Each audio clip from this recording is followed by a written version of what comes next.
बात करते हैं अग्निवीर योजना की। जब से ये योजना लागू की गई तब से इस पर राजनीति शुरू हो गई। लोकसभा चुनाव में भी इस मुद्दे पर जमकर राजनीति हुई। विपक्ष लगातार इस योजना को रद्द करने की मांग कर रहा है और इस बीच खबर ये आ रही है कि अग्निपथ योजना में बदलाव को लेकर केंद्र सरकार विचार कर रही है और सूत्रों ने बताया है कि हो सकता है कि सरकार इसे लेकर कोई बड़ा फैसला ले सकती है।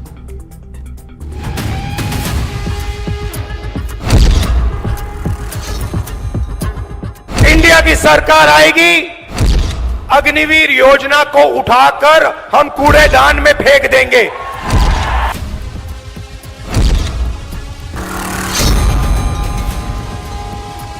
और मैं समझता हूं कि इलेक्शन का प्रभाव भी पड़ा है अग्निवीर की, खासतौर में उत्तर प्रदेश और बाकी जगह में।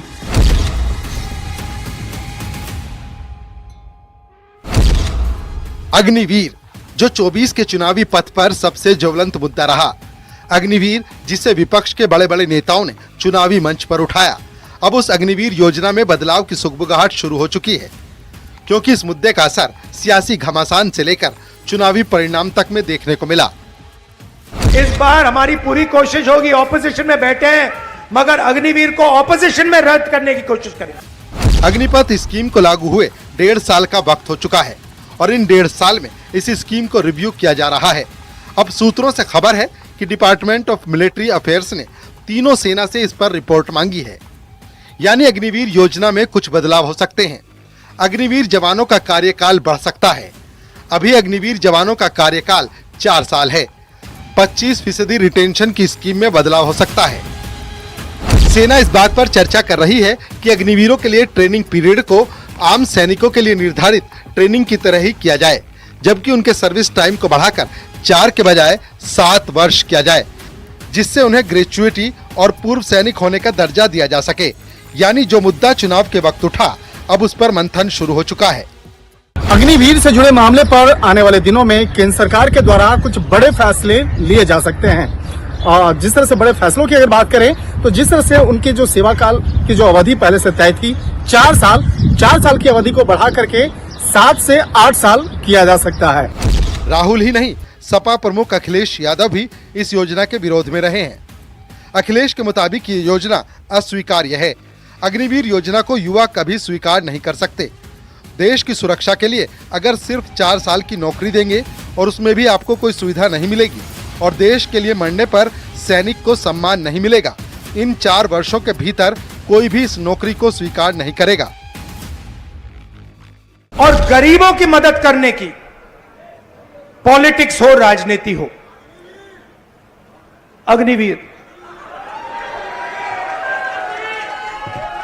अब भैया मैं आपको बता रहा हूं, अब हमारे पास पार्लियामेंट हाउस में सेना बैठी हुई है। सेना बैठी हुई है।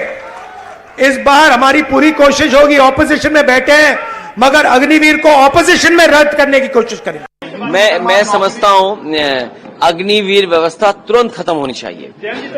सरकार को स्वीकार करना चाहिए कि उनकी गलती है कि उन्हें अग्निवीर जैसी व्यवस्था नहीं लानी चाहिए।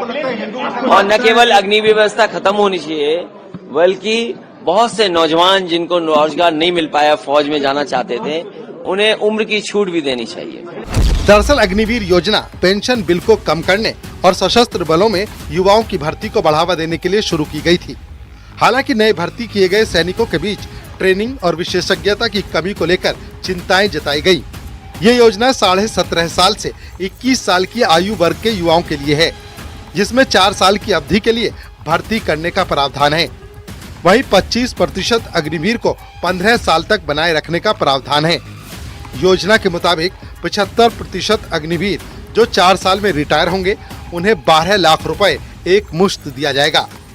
अब खबरें हैं कि सशस्त्र बल सैन्य भर्ती के लिए अग्निपथ योजना में संभावित बदलावों पर चर्चा कर रहे हैं।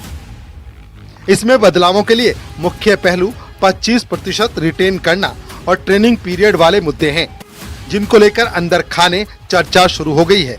Bureau report, news 18।